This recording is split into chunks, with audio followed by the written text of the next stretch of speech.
You sleep longer, but you're more cranky still. You still feel tired. You might lose interest in doing your normal hobbies or your normal routines. You start to withdraw from your loved ones, your friends and family. If this does sound familiar, and it tends to happen around the winter every year, it might be something to make a note of. So let's talk about seasonal affective disorder, why you might feel low during the holidays. Every December, I hear the same thing from patients. Hey, everyone else seems happy, so why do I feel exhausted, unmotivated, even depressed? It's not weakness, it's not you being lazy. Sometimes it's called seasonal affective disorder, and it affects millions of people around the world, especially during the holidays. So let's break down what it is, why it happens, and what you can do tonight. So what is SAD?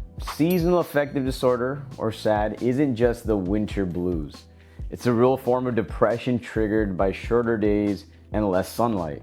Think about it, less sunlight, of course, means less serotonin, which is a chemical that your brain that keeps you happy and your mood steady.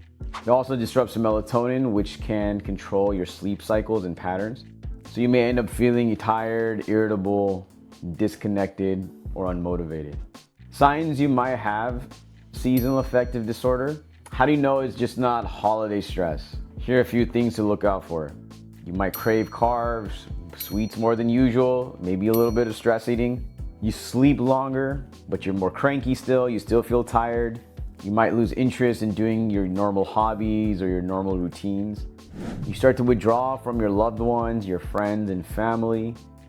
This does sound familiar, and it tends to happen around the winter every year. It might be something to make a note of. Now, let's say you were my patient and you came in and you're having these symptoms and you asked me, hey, what can I do, doc? So you know me, less things the better, more natural the better. First things is light.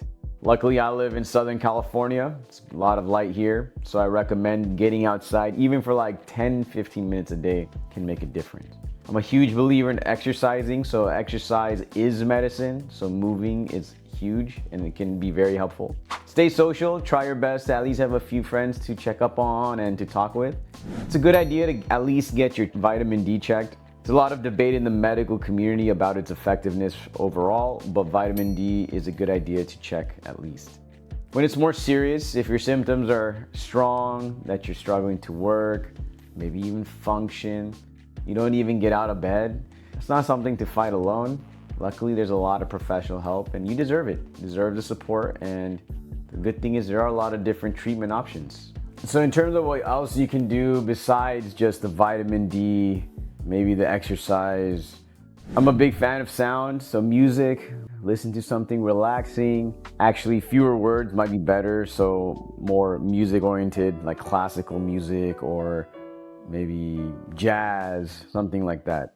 That can help stimulate different parts of your mind that usually may be dormant. Then of course, another thing is to disconnect. Silence. One of the hardest things to do is nothing. To sit quietly with your thoughts, because during the holidays, you're going to be around a lot of different people. You're going to be going out, you're going to parties, eating. So your routine may be off. It's a lot of emotion. So a lot of different factors come into play during the holidays.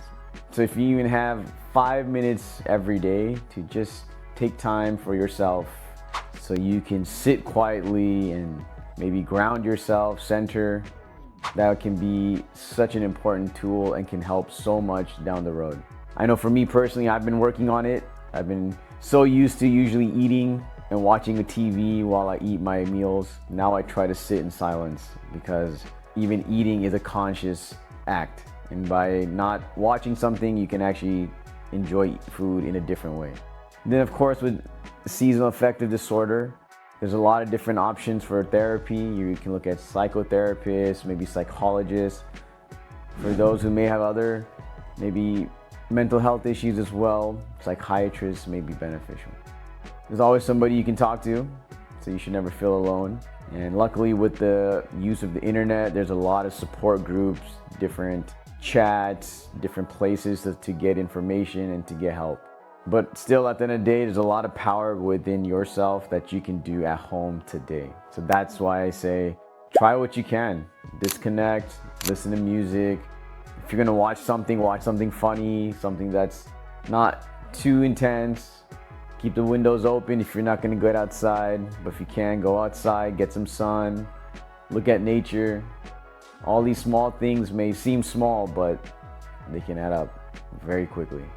So I think with that, it's so important to make sure that you just know that you're not alone and you have options. There's a lot of things out there, and might as well try, because you never know what will work and what may help you feel better.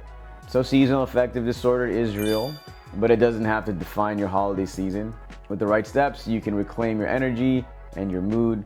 For more ways to keep your health on track this winter, relax. I'll explain in the next video.